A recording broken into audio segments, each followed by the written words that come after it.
Hello മക്കളെ, അപ്പൊ നമ്മൾ കൺഫ്രണ്ടിങ് മാർജിനലൈസേഷൻ എന്ന് പറയുന്ന ചാപ്റ്റർ ആയിരുന്നു പഠിച്ചുകൊണ്ടിരുന്നത് അല്ലെ. ആ ചാപ്റ്ററിനകത്ത് നമ്മൾ എന്തൊക്കെ കാര്യങ്ങളാണ് ഡിസ്കസ് ചെയ്തിട്ടുണ്ടായിരുന്നത്? മാർജിനലൈസേഷൻ എന്ന് പറയുന്ന ഒരു കോൺസെപ്റ്റ് നമ്മുടെ സൊസൈറ്റിയിൽ എക്സിസ്റ്റ് ചെയ്യുന്നുണ്ടെന്ന് പഠിച്ചു. അതിന് അഗെയിൻസ്റ്റ് ആയിട്ട് ഗവൺമെന്റ് എന്ത് ചെയ്യുന്നുണ്ട്? നിയമങ്ങളും പോളിസീസ് ഒക്കെ കൊണ്ടുവരുന്നുണ്ടെന്ന് പഠിച്ചു. അങ്ങനത്തെ ഒരുപാട് നിയമങ്ങൾ അവരെ സപ്പോർട്ട് ചെയ്യുന്നുണ്ടെന്ന് പഠിച്ചു. അവർക്ക് വേണ്ടിയിട്ട് എഡ്യൂക്കേഷണൽ ഫീൽഡിലായിക്കോട്ടെ, എംപ്ലോയ്മെന്റ് ഓപ്പർച്യൂണിറ്റീസിലായിക്കോട്ടെ കുറെ കാര്യങ്ങള് ഗവൺമെന്റിന്റെ സൈഡിൽ നിന്നും ചെയ്യുന്നുണ്ടെന്ന് നമ്മൾ പഠിച്ചു. അതിനുശേഷം നമ്മൾ രത്നത്തിന്റെ ഒരു കഥ കണ്ടു അല്ലെ. ഒരു റിയൽ ലൈഫ് ഇൻസിഡന്റ് ആണല്ലേ. അത് 1989 ലോ പറഞ്ഞിട്ടാണ് നമ്മൾ ലാസ്റ്റ് നിന്നിട്ടുണ്ടായിരുന്നത് അല്ലെ. ലാസ്റ്റ് നമ്മൾ അവിടെയാണ് പറഞ്ഞു നിർത്തിയത്. And the scheduled caste and the scheduled tribes prevention of atrocities act 1989. Important ആണ്, വർഷം നിങ്ങൾ മസ്റ്റ് ആയിട്ട് ഓർത്ത് വെക്കുക. 1989 ആണ്. Ratnam sought the support of law, filing his complaint under the above act to protest against the domination and violence of the powerful caste in his village. അല്ലെ, നമ്മൾ കണ്ടു. This act was framed in 1989 in response to demands made by Dalits and other that the government must take seriously the ill treatment and the humiliation Dalits and tribal groups face in everyday sense. അല്ലെ, Dalits and tribal people face ചെയ്യേണ്ടി വരുന്ന അല്ലെ humiliation, അല്ലെങ്കിൽ അവർക്ക് experience ചെയ്യുന്ന bad experiences, ഇതിനൊക്കെ against ആയിട്ട് ഉള്ളൊരു നിയമമാണ് ഈ scheduled caste and scheduled tribes prevention of atrocities act 1989 എന്ന് പറയുന്നത്. And while such treatment had persisted for a long time, it had acquired a violent character in the late 1970s and 1980s. അപ്പം അതുണ്ടെന്നുണ്ടെങ്കിൽ പോലും അതിന്റെ ഒരു ഏറ്റവും അല്ലെ, അവര് ഒരുപാട് കാലമായിട്ട് ആവശ്യങ്ങളുണ്ട് അല്ലെ, അവർക്കിടയിൽ ഇങ്ങനെ ഒരു പ്രശ്നമുണ്ട്, ദളിത്സിന് ഇത്ര പ്രശ്നങ്ങളുണ്ട്, ഇങ്ങനെയൊക്കെ കാര്യങ്ങൾ അവർ എക്സ്പീരിയൻസ് ചെയ്യുന്നുണ്ടെന്ന് പറഞ്ഞിട്ടുണ്ടെങ്കിൽ പോലും ഈ ഒരു കാലഘട്ടം 1970s 1980s അത് വളരെ സ്ട്രോങ് ആയിട്ടല്ലേ അവരവരുടെ ആവശ്യത്തിന് വേണ്ടിയിട്ട് ഒരുപാട് കാര്യങ്ങൾ ചെയ്യണം അല്ലെ.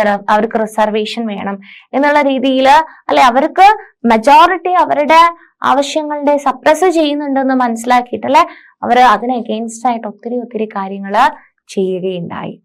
During this period, in parts of southern India, a number of assertive Dalit groups came into being and asserted their rights. They refused to perform their so-called caste duties and insisted on being treated equally. Like Ratnam, they refused to follow the practice. They refused to follow practices located in the humiliation and exploitation of Dalit. അല്ലെ, Dalit experience ചെയ്തിട്ടുണ്ടായിരുന്ന ഹ്യൂമിലിയേഷനെയും എക്സ്പ്ലോയിറ്റേഷനും ഒക്കെ അത്തരം പ്രാക്ടീസസിനൊക്കെ against ആയിട്ട് അവർ refuse ചെയ്തു. അവരുടെ ആവശ്യങ്ങൾക്ക് വേണ്ടിയിട്ട് fight ചെയ്തുകൊണ്ടേയിരുന്നു. And this resulted in the more powerful caste unleashing violence against them. In order to indicate to the government that untouchability was still being practiced and in the most hideous manner, Dalit groups demanded new laws. അല്ലെ, അപ്പം അവിടെയും ആർക്കും ഇത് മനസ്സിലാവുന്നില്ല അല്ലെ. Untouchability ഉണ്ട്, പക്ഷെ അത് പൊതുവെ പ്രകടമായിട്ട് എന്താണ് അതിനുള്ള ഒരു ആക്ഷനോ കാര്യങ്ങളോ ഒന്നും വരുന്നില്ല. So Dalit group demanded new laws. അപ്പൊ അതിനു വേണ്ടിയിട്ട് അല്ലെ ശക്തമായിട്ടുള്ള നിയമങ്ങൾ കൊണ്ടുവന്നാൽ മാത്രമേ അതിനനുസരിച്ചിട്ടുള്ള സൊസൈറ്റിക്ക് ഒരു ചേഞ്ച് വരുള്ളൂ അല്ലെ. അല്ലാതെ നമുക്ക് ഇവിടെ ആർക്ക് വേണമെങ്കിലും എന്ത് വേണമെങ്കിലും ചെയ്യാം, യാതൊരു പ്രശ്നമില്ല എന്ന് പറഞ്ഞു കഴിഞ്ഞാൽ എന്തൊക്കെ കാര്യങ്ങളാണ് ഓരോരുത്തരും കാട്ടിക്കൂട്ടുക അല്ലെ. പക്ഷെ ഇവിടെ ഒരു ശക്തമായിട്ടുള്ള ഒരു നിയമമുണ്ട്.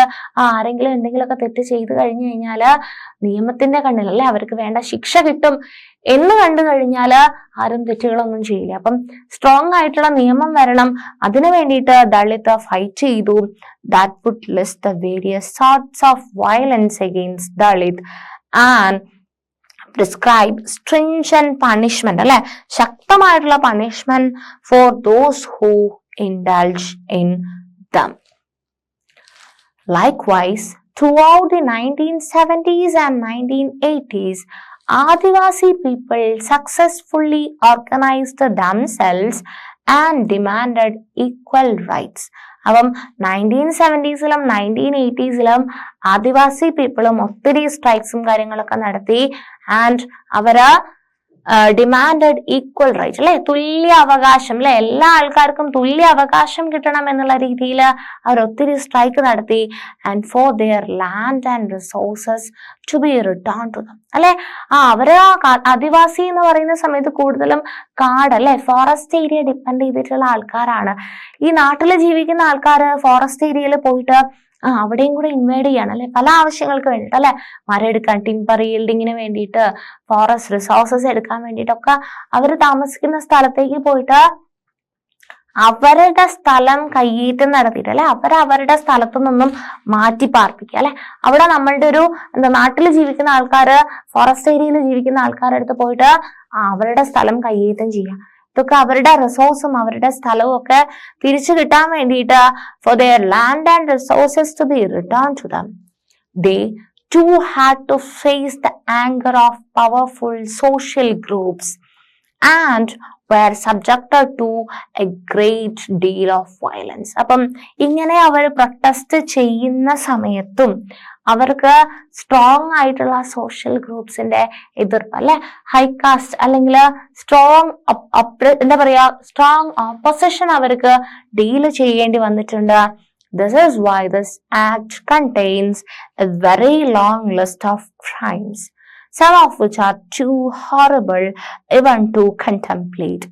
The act does not only describe terrible crimes, but also lets people know what dreadful deeds human beings are capable of.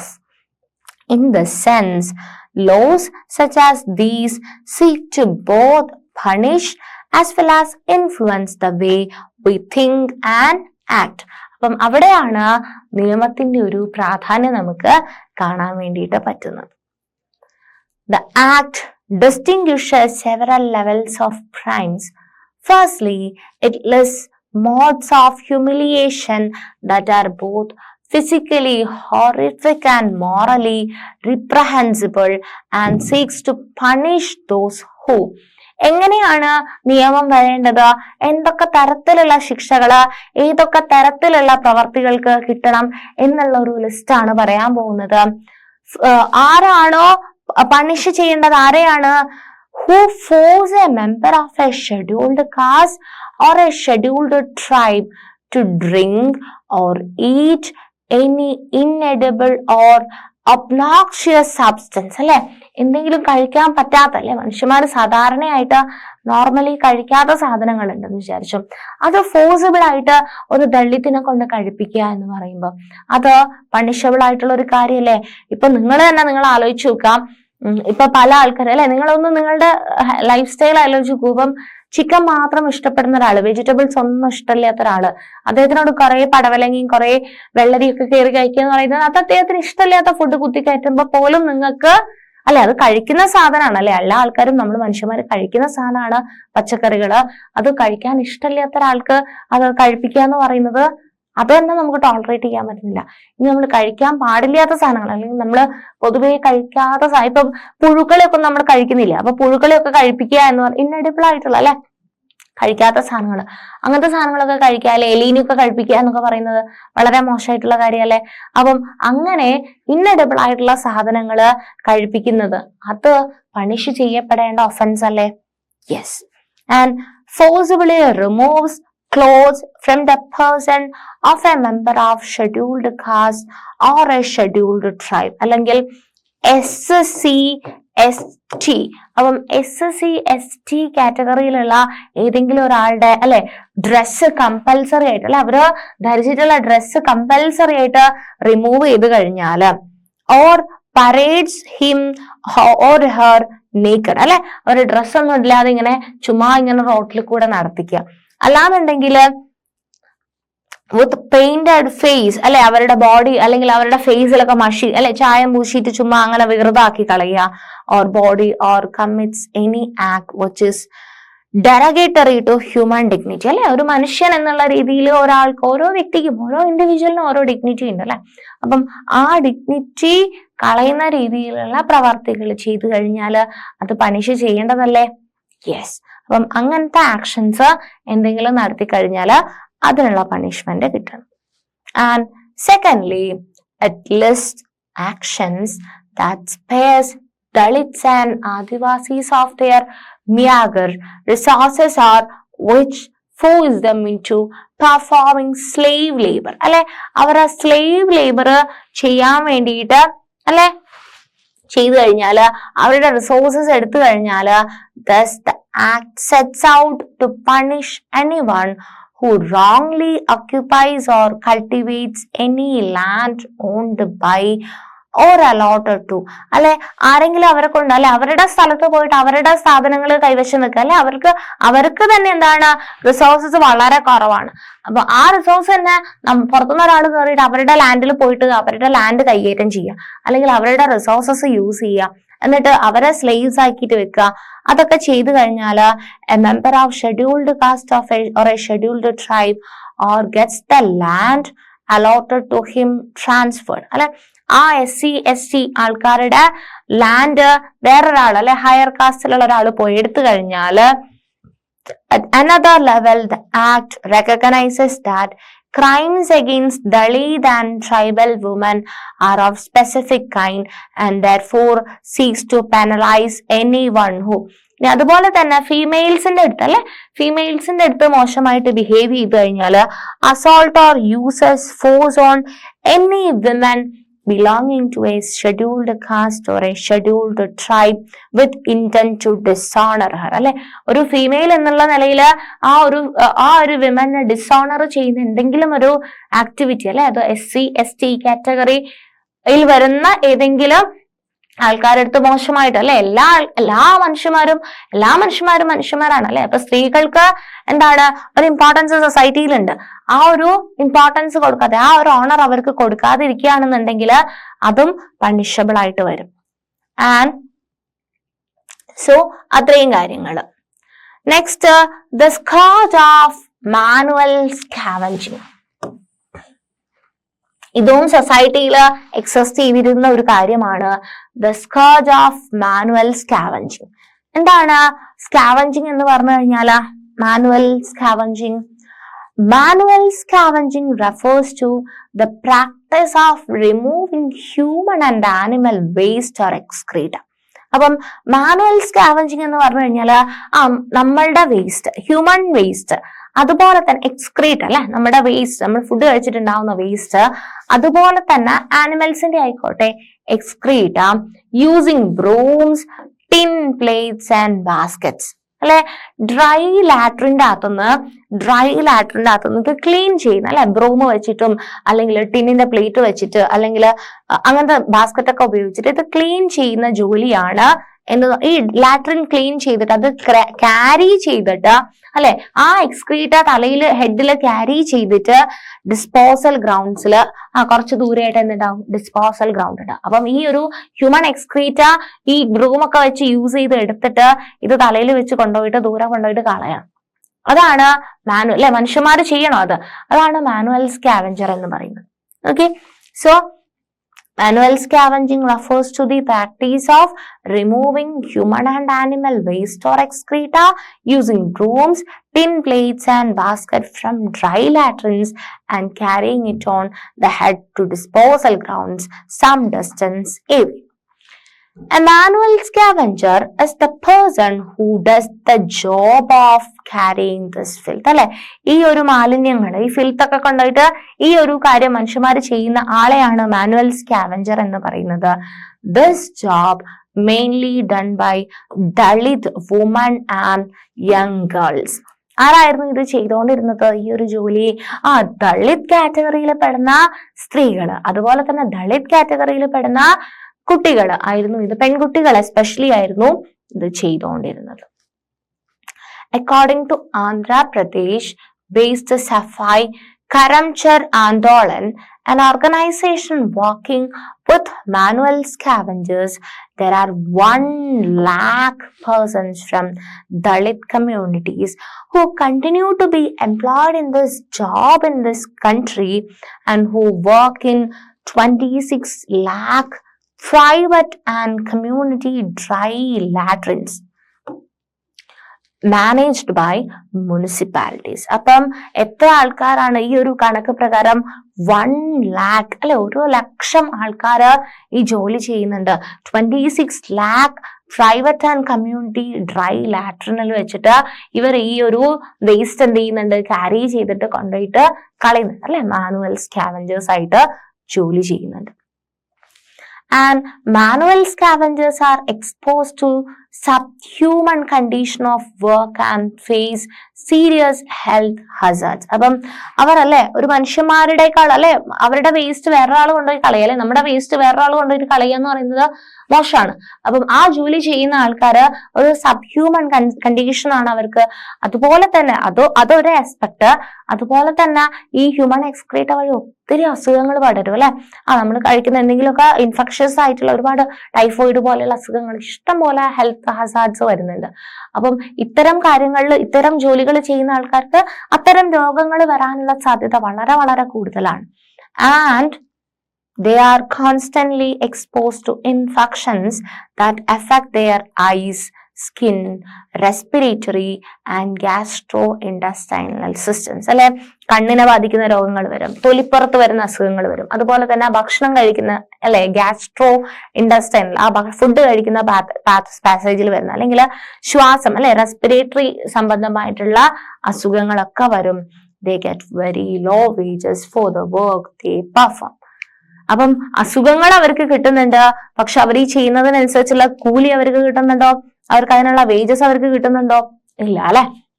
Those working in urban municipalities earn 200 per day. അല്ലെ, അർബൻ മുനിസിപ്പാലിറ്റിയിൽ ഇത്തരം ജോലികൾ ചെയ്താൽ ഒരു ദിവസം 200 രൂപയാണ് കിട്ടുന്നത്. And those working privately are paid much less. അല്ലെ, ഈ പ്രൈവറ്റ് ആയിട്ട് ചെയ്യുന്ന ആൾക്കാരാണെന്നുണ്ടെങ്കിൽ അതിനേക്കാളും കുറഞ്ഞ പൈസക്കാണ് ഇത്തരം ജോലികൾ ചെയ്യുന്നത്. And the practice of untouchability has been abolished by the Indian Constitution. അപ്പം practice of untouchability Indian constitution abolish ചെയ്തിട്ടുണ്ട്. പക്ഷേ however manual scavengers in different parts of the country, the Bhangis in Gujarat, Pakis in Andhra Pradesh and the Sikhalas in Tamil Nadu continue to be considered untouchable. Untouchability നമ്മൾ ഒഴിവാക്കിയിട്ടുണ്ട്, പക്ഷേ ഈ ജോലി ചെയ്യുന്ന ആൾക്കാരെ remain to be untouchable ആയിട്ട് തുടരാൻ തുടങ്ങി. They often live in separate settlements on the outskirts of the village and are denied access to the temple, public water facilities, etc. അല്ലെ, അപ്പം ഇത്തരം ജോലി ചെയ്യുന്ന ആൾക്കാര് എന്താണ്, അവർക്കൊരു സൊസൈറ്റിയിൽ ഒരു റോൾ ഉണ്ടായിരുന്നില്ല അല്ലെ, അവരെപ്പോഴും ഒറ്റപ്പെട്ടുകൊണ്ടിരുന്നു അല്ലെ. പബ്ലിക് ഫെസിലിറ്റീസ് ഒന്നും അവർക്ക് യൂസ് ചെയ്യാൻ പറ്റുന്നില്ല. എല്ലാ ആൾക്കാരും മാറ്റി നിർത്താണ്. ഇവൻ അവര് ജീവിക്കുന്നത് പോലെ എന്താണ് കുറച്ച് ദൂരെ മാറിയിട്ടാണ് അവർ താമസിക്കുന്നത്. അവർക്ക് എല്ലാ തരത്തിലുള്ള ആക്സസും ഡിനൈ ചെയ്യാണ്. So in 1993 the government passed the Employment of Manual Scavengers and Construction of Dry Latrines Prohibition Act. ഏത് വർഷത്തിലാണ് വന്നത്? 1993 ഗവൺമെന്റ് ഒരു നിയമം കൊണ്ടുവരികയാണ്. In 1993 the government passed employment of manual scavengers അല്ലെ, മനുഷ്യന്മാർ അല്ലെ, മാനുവൽ സ്കാവഞ്ചേഴ്സിന്റെയും അതുപോലെ തന്നെ ഡ്രൈ ലാട്രൻസ് അല്ലെ, ഇവര് ഡ്രൈ ലാട്രൻസിൽ പോയിട്ടാണ് എടുക്കുന്നത്. അപ്പം ഈ ഡ്രൈ ലാട്രൻസിൽ നിന്ന് ഇത്തരം ജോലികൾ ചെയ്യുന്നതും പ്രൊഹിബിറ്റ് ചെയ്യുന്ന ഒരു ആക്ട് 1993 ഗവൺമെന്റ് ഓഫ് ഇന്ത്യ പാസ്സാക്കുകയാണ്. ദിസ് ലോ എന്തൊക്കെയാണ് ഈ നിയമം ചെയ്യുന്നത്? prohibits the employment of manual scavengers as well as the construction of dry latrines in 2000. Okay, അപ്പം ഇത്തരം കാര്യങ്ങളൊക്കെ സ്റ്റോപ്പ് ചെയ്യാണ്. മാനുവൽ സ്കാവഞ്ചേഴ്സിന്റെയും അതുപോലെ തന്നെ ഇത്തരം ഡ്രൈ ലാട്രൻസ് കൺസ്ട്രക്ട് ചെയ്യുന്നതും ഒക്കെ പോക്കാണ്. ഇൻ 2003 അല്ലെ, ആഫ്റ്റർ 10 years അല്ലെ, 1993 2003 ആയപ്പം the Safai Karamchari Andolan and 13 other organization and individuals including 7 scavengers filed a PIL in the Supreme Court. Petitioners complained that manual scavenging still existed അല്ലെ. 1993 ഈ ഒരു കാര്യം മാനുവൽ സ്കാവഞ്ചർ എന്ന് പറയുന്ന ഒരു പ്രോഗ്രാം ഇന്ത്യ നിർത്തിയതാണ്, ഗവൺമെന്റ് നിയമവശാൽ നിർത്തിയതാണ്. പക്ഷെ നിർത്തിയിട്ടും അത് കണ്ടിന്യൂ ചെയ്യുന്നുണ്ടായിരുന്നു. അങ്ങനെ 2003 അതിന് അഗെയിൻസ്റ്റ് ആയിട്ട് ഒരു കേസ് ഫയൽ ചെയ്യാണ്. Petitions complained that manual scavenging still existed and it continued in government undertaking like the railways അല്ലെ. റെയിൽവേസിലൊക്കെയാണ് ഇത് കൂടുതലായിട്ടും നടന്നു പോകുന്നതെന്നുള്ള രീതിയിൽ പറയുകയാണ്. And the petitioners sought enforcement of their fundamental rights. The court observed that the number of manual scavengers in India had decreased since the 1993 law. Okay, അപ്പം manual law കഴിഞ്ഞിട്ടും manual സ്കാവഞ്ചേഴ്സിന്റെ എണ്ണം കൂടിയിട്ടുണ്ട്. It directed every department or ministry of the union government and state governments to verify the facts within 6 months. അപ്പൊ അത് നിയമം പാസ്സാക്കിയിട്ട് പോലും ഇതിനൊരു കുറവ് വന്നിട്ടില്ല അല്ലെ. അപ്പം വീണ്ടും അതിനു വേണ്ടിയിട്ട് സ്റ്റേറ്റ് ഗവൺമെന്റിന്റെ അടുത്തൊന്നും അതത് മിനിസ്ട്രീസിന്റെ അടുത്തും അതിനെപ്പറ്റി ഡീറ്റെയിൽ ആയിട്ടൊരു അന്വേഷണത്തിന് വേണ്ടിയിട്ട് ഗവൺമെന്റ് പറയുകയാണ്. If manual scavenging was found to exist, then the government department has to actively take up time-bound program for their liberation and rehabilitation. ഇനി എന്താണ് ഗവൺമെന്റ് പറയുന്നത്? എവിടെയെങ്കിലും മാനുവൽ സ്കാവഞ്ചേഴ്സ് എക്സിസ്റ്റ് ചെയ്യുന്നുണ്ടെന്നുണ്ടെങ്കിൽ എന്താണ് അത് നിർത്തലാക്കാൻ വേണ്ടിയിട്ടും അതുപോലെ തന്നെ ആ ജോലി ചെയ്യുന്ന ആൾക്കാർക്ക് റീഹാബിലിറ്റേറ്റ് ചെയ്യാനുമുള്ള അവസരം ഉണ്ടാക്കി കൊടുക്കാൻ വേണ്ടിയിട്ട് ഗവൺമെന്റ് അല്ലെ, അവർക്ക് വേണ്ട സൗകര്യങ്ങൾ ചെയ്തു കൊടുക്കാൻ വേണ്ടിയിട്ട് ഗവൺമെന്റ് പറയുകയാണ്. The prohibition of employment as manual scavengers and their Rehabilitation Act came into force on 6 December 2013. അപ്പം 3 വർഷങ്ങൾ നമ്മളിപ്പോ പഠിച്ചു. ഏതൊക്കെയാണ് ആ 3 വർഷങ്ങള്? മാനുവൽ സ്കാവഞ്ചറിങ് എക്സിസ്റ്റ് ചെയ്യുന്നുണ്ടായിരുന്നു. 1993 എന്താണ് government passed employment of manual scavengers and construction of dry latrines prohibition act. പക്ഷെ എന്തെങ്കിലും കാര്യം ഉണ്ടായിരുന്നോ? ഇല്ല. 2003 എന്ത് ചെയ്തു? 10 വർഷത്തിനുള്ളിൽ അത് പിന്നെ എണ്ണം കൂടുകയാണ് ചെയ്തത് അല്ലെ. അപ്പൊ എന്ത് ചെയ്തു? ഒരു കേസ് ഫയൽ ചെയ്തു. ആൻഡ് അത് പ്രകാരം വീണ്ടും അന്വേഷണങ്ങളൊക്കെ ഉണ്ടായി. ഗവൺമെന്റ് സ്ട്രിക്റ്റ് ആയിട്ട് പറഞ്ഞു മാനുവൽ സ്കാവഞ്ചിങ് ചെയ്യുന്ന ആൾക്കാരെ എന്ത് ചെയ്യണം? പ്രൊട്ടക്ട് ചെയ്യണം, അങ്ങനത്തെ ഒരു ജോലി ചെയ്യിപ്പിക്കാൻ പാടില്ല എന്ന് പറഞ്ഞു. The prohibition of employment as manual scavengers and their rehabilitation act അല്ലെ. അപ്പം മാനുവൽ സ്കാവഞ്ചറിങ് ചെയ്യുന്ന ആൾക്കാരെ റീഹാബിലിറ്റേറ്റ് ചെയ്യാനുള്ള നിയമം 2013 ഡിസംബർ 6 നിലവില് വരികയാണ് ചെയ്യുന്നത്. ഓക്കെ, അപ്പൊ അത്രയുമാണ് മാനുവൽ സ്കാവഞ്ചറിങ്ങിനെ പറ്റി പറയാനുണ്ടായിരുന്നത്. ഇനി അപ്പം അത് നമ്മൾ എന്തുകൊണ്ട് ഇവിടെ പഠിച്ചു എന്ന് പറഞ്ഞു കഴിഞ്ഞാല് എന്താണ്? മാനുവൽ സ്കാവഞ്ചറിങ് ചെയ്യുന്നതിൽ കൂടുതലായിട്ടും ദളിത് കാറ്റഗറിയിൽ പെടുന്ന ആൾക്കാർ അല്ലെ, മാർജിനലൈസ്ഡ് പീപ്പിൾ ആണ്. അവരെ എല്ലാവരും എല്ലാ കാലത്തും എന്തായിട്ടുകൊണ്ടിരുന്നു അല്ലെ, അവർക്ക് പബ്ലിക് ഫെസിലിറ്റീസ് ഒന്നും യൂസ് ചെയ്യാൻ പറ്റിയിട്ടുണ്ടായിരുന്നില്ല അല്ലെ. അവർ താമസിക്കുന്നത് പോലും സെപ്പറേറ്റ് വേറൊരു സ്ഥലത്താണ്. അപ്പം ആ ഒരു രീതിയിലുള്ള ഒരു വ്യത്യാസം സൊസൈറ്റിയിൽ വന്നതുകൊണ്ടാണ്. അപ്പം അതാണ് ഈ ഒരു ടോപ്പിക് ഇവിടെ പഠിക്കാനുള്ള ഉദ്ദേശം എന്ന് പറയുന്നത്. Okay, next Adivasi demands and the 1989 act. 1989 act നമ്മൾ കേട്ടിട്ടുണ്ടായിരുന്നു അല്ലെ. എന്തായിരുന്നു 1989 ആക്ട് എന്ന് പറയുന്നത്? SC/SC കാറ്റഗറിക്ക് വേണ്ടിയിട്ടുള്ളതായിരുന്നു അല്ലെ. SC/ST കാറ്റഗറിക്ക് വേണ്ടിയിട്ടുള്ള ഒരു നിയമ സംരക്ഷണമായിരുന്നു 1989 ആക്ട് എന്ന് പറയുന്നത്. The 1989 Act is important for another reason. Adivasi activists refer to it to defend their right to occupy land that was traditionally theirs.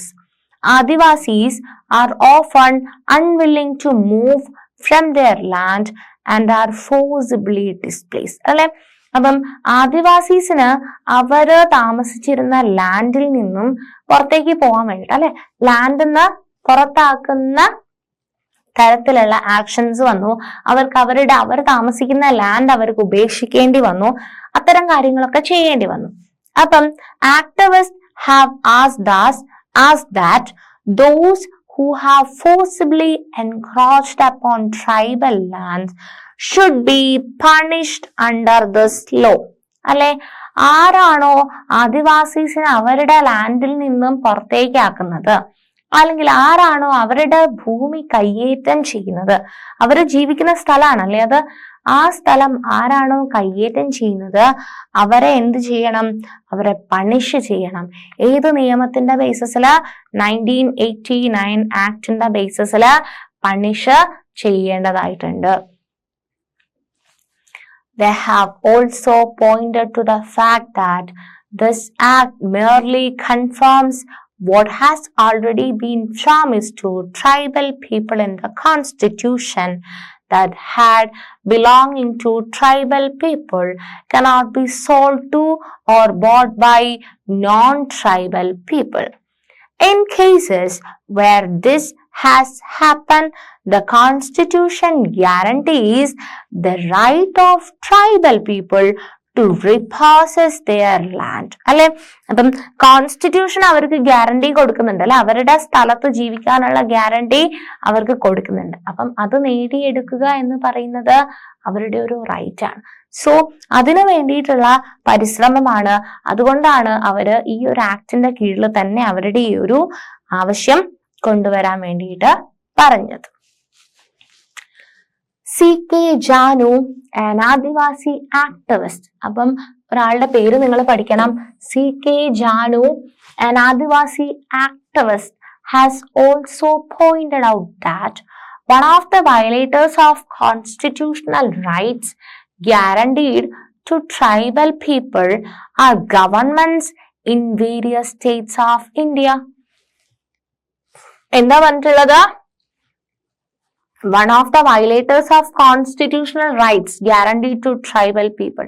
അപ്പം അല്ലെ, ട്രൈബൽ പീപ്പിളിനെ ഗ്യാരണ്ടി ചെയ്തിട്ടുള്ള കാര്യങ്ങളുണ്ട് അല്ലെ, ഇത്രയും കാര്യങ്ങള് കോൺസ്റ്റിറ്റ്യൂഷൻ ട്രൈബൽ പീപ്പിളിന് ഗ്യാരണ്ടി കൊടുത്തിട്ടുണ്ട്. പക്ഷെ അത് വയലേറ്റ് ചെയ്യുന്നതിൽ ഒരാളെന്ന് പറയുന്നത് ആര് തന്നെയാണ്? ഗവൺമെന്റ് തന്നെയാണ് അത് വയലേറ്റ് ചെയ്യുന്നതെന്നാ പറയുന്നത്. For it is they who allow non-tribal encroachers in the form of timber merchants, paper mills, etc. to exploit tribal land and to forcibly evict tribal people from their traditional forests in the process of declaring forests as reserved or as sanctuaries. എന്താ പറയുന്നത്?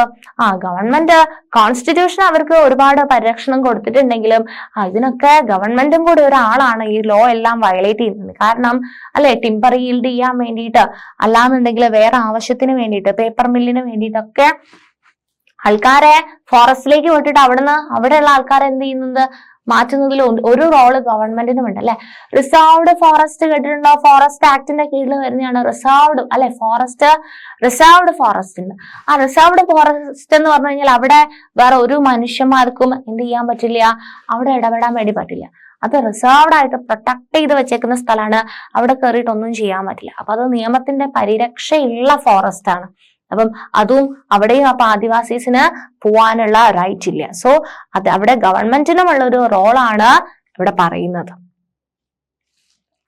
She has also noted that in cases where tribals have already been evicted and cannot go back to their lands, they must be compensated.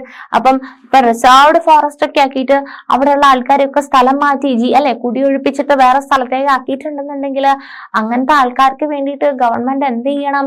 Compensate ചെയ്യണം അല്ലെ. അവർക്ക് അവരുടെ വാസസ്ഥലമാണ് നഷ്ടപ്പെട്ടത്. അങ്ങനെ നഷ്ടപ്പെടുന്ന ആൾക്കാർക്ക് ജീവിക്കാനുള്ള സൗകര്യം ആരുണ്ടാക്കി കൊടുക്കണം എന്നാ പറയുന്നത്? ഗവൺമെന്റ് ചെയ്തു കൊടുക്കണം. That is, the government must draw up plans and policies for them to live and work elsewhere. അല്ലെ, അത്തരം ആൾക്കാർക്ക് ജീവിക്കാനുള്ള പ്ലാൻസും പോളിസീസും ഒക്കെ ആര് ചെയ്തു കൊടുക്കണം എന്നാ പറയുന്നത്?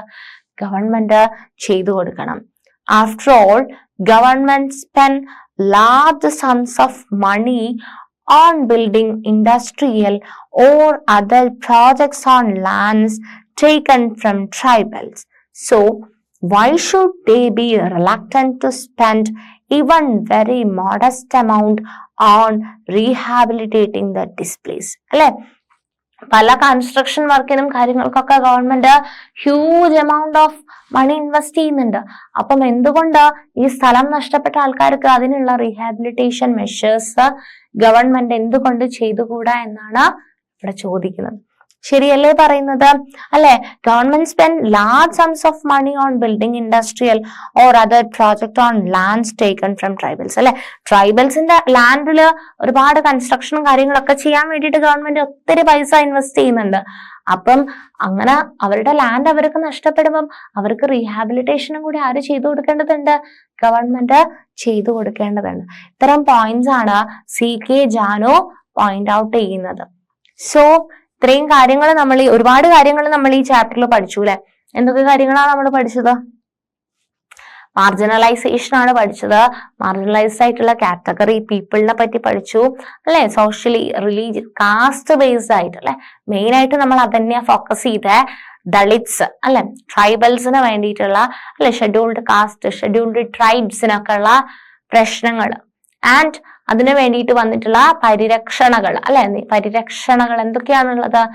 എഡ്യൂക്കേഷണൽ ഫീൽഡിലുണ്ട്, എംപ്ലോയ്മെന്റ് ഓപ്പർച്യൂണിറ്റീസിലുണ്ട് അല്ലെ, പ്രൊഫഷണൽ കോളേജസിലടക്കം എന്തുണ്ട്? അവർക്ക് റിസർവേഷൻ ഉണ്ട്, നിയമങ്ങളുണ്ട് അല്ലെ, ഒരുപാട് നിയമങ്ങളുണ്ട്. 1989 ലോ ഇമ്പോർട്ടന്റ് ആണ്. അതുപോലെ തന്നെ മാനുവൽ സ്കാവഞ്ചേഴ്സിന് വേണ്ടിയിട്ടുള്ള കാര്യങ്ങളും നമ്മൾ നോക്കി. അപ്പം ഒരുപാട് കാര്യങ്ങള് നമ്മൾ ഈ ഒരു ചാപ്റ്ററിൽ പഠിച്ചു. ഇനി നമ്മൾ ഈ ചാപ്റ്ററിന്റെ കൺക്ലൂഷനിലേക്ക് പോവുകയാണ്. As we can see the existence of a right or a law or even a policy on paper does mean that it exists in reality. People have had to constantly work on or make efforts to translate these into principles that guides the actions of their fellow citizens, even their leaders. The desire for equality, dignity and respect is not new. അല്ലെ, എല്ലാ ആൾക്കാർക്കും അത് തന്നെയാണ് വേണ്ടത് അല്ലെ. എല്ലാ ആൾക്കാർക്കും അവരുടെ ഡിഗ്നിറ്റി വേണമെന്നുണ്ടാവും. അവർക്ക് എല്ലാ ആൾക്കാരെ പോലെ ഒരു ഈക്വൽ അവസരം കിട്ടണമെന്നുണ്ടാവും അല്ലെ. So it has existed in different forms throughout our history. Similarly, even in a democratic society, similar processes of struggle, writing, negotiation and organizing need to continue. അപ്പം എല്ലാ ആൾക്കാർക്കും അവരവരുടെ ആവശ്യങ്ങള് പ്രൊട്ടക്ട് ചെയ്യാനുള്ള കാര്യങ്ങൾ ഉണ്ടായിരിക്കും. അപ്പൊ മാർജിനലൈസ്ഡ് ആയിട്ടുള്ള ആൾക്കാർക്ക് അവരുടെ ഒരു സേഫ്റ്റി അല്ലെ, അവർക്കും സൊസൈറ്റിയിൽ ഇക്വാലിറ്റി, ഡിഗ്നിറ്റി, റെസ്പെക്ട് കിട്ടാനുള്ള എന്തും കൊടുക്കുന്നുണ്ട്, റൈറ്റ് ഉണ്ട് അല്ലെ. ഫണ്ടമെന്റൽ റൈറ്റ് ആണ് ഓരോ ആൾക്കാർക്കും. അത് നമുക്ക് ആർക്കും എന്ത് ചെയ്യാൻ പാടില്ല, ആരും അവരവരുടെ ഫണ്ടമെന്റൽ റൈറ്റ്സിനെ നിഷേധിക്കാൻ പാടില്ല. സോ ഇത്രയുമാണ് നമുക്ക് ഈ ഒരു ചാപ്റ്ററിൽ പഠിക്കാനുള്ളത്. നമ്മൾ രത്നത്തിന്റെ കഥയൊക്കെ കണ്ടു അല്ലെ. ഇപ്പോഴും സൊസൈറ്റിയിൽ പല സ്ഥലങ്ങളിലായിട്ട് ഇത്തരം മാർജിനലൈസേഷൻ ചിലപ്പം കാണാൻ വേണ്ടിയിട്ട് പറ്റും. പക്ഷെ അതിനൊക്കെ എന്തുണ്ട്, നിയമവശങ്ങളുണ്ട്. എവിടെയെങ്കിലും ആർക്കെങ്കിലും ഒക്കെ എക്സ്പീരിയൻസ് ചെയ്യുന്നുണ്ടെന്നുണ്ടെങ്കിൽ അതിന് ഫൈറ്റ് ചെയ്യാനുള്ള ഓപ്പർച്യൂണിറ്റീസ് അല്ലെ, അവർക്ക് അവരുടെ ഓപ്പർച്യൂണിറ്റീസ് അല്ലെങ്കിൽ അവർക്ക് അവരുടെ റൈറ്റ് കീപ്പ് ചെയ്യാനുള്ള നിയമവശങ്ങൾ ഉണ്ട്. അപ്പൊ അതിനനുസരിച്ച് നമുക്ക് നമ്മുടെ ആവശ്യങ്ങൾ നേടിയെടുക്കാൻ വേണ്ടിയിട്ട് പറ്റുന്നതാണ്. സോ ഇത്രയുമാണ് ഈ ഒരു ചാപ്റ്ററിൽ പഠിക്കാനുള്ളത്. സിമ്പിൾ ആൻഡ് ഹംപിൾ ചാപ്റ്റർ ആയിരുന്നു അല്ലെ. ജസ്റ്റ് കുറച്ച് കൺസെപ്റ്റ്സും ഒരു 3-4 വർഷങ്ങൾ മാത്രമേ പഠിക്കാനുണ്ടായിരുന്നുള്ളൂ. എല്ലാവരും എന്ത് ചെയ്യുക, നന്നായിട്ട് വൃത്തിയുള്ള ചാപ്റ്റർ മനസ്സിലാക്കിയിട്ട് പഠിക്കുക. All the best. Thank you.